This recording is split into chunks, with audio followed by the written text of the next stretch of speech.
আসসালামু আলাইকুম। আমার হাতে যে ডিভাইসটি দেখতে পাচ্ছেন এর নাম refrigerant access bulb. Refrigerant access bulb ব্রেজিং করার সময় কিছু সতর্কতা অবলম্বন করতে হয়। ব্রেজিং করার শুরুতেই আমরা রেফ্রিজারেন্ট অ্যাক্সেস বাল্বের মাথায় যে ডেড ক্যাপটি আছে সেই ডেড ক্যাপটি প্রথমে খুলে নিব।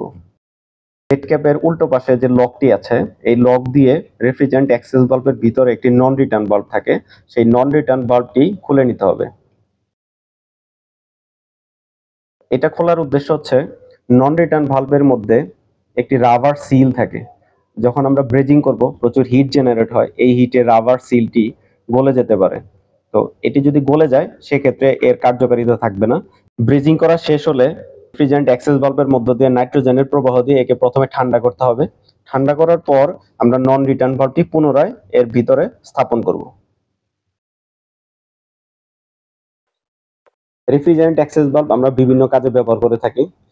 এর মধ্য দিয়ে আমরা রেফ্রিজারেন্ট চার্জ করি, রেফ্রিজারেন্টের প্রেসার আমরা রিডিং নিতে পারি, গেজ ম্যানিফোল্ডের হোস পাইপ এখানে যে থ্রেড টাইপ অংশ আছে এর সাথে কানেক্ট করে আমরা রেফ্রিজারেন্টের প্রেসার নিতে পারি।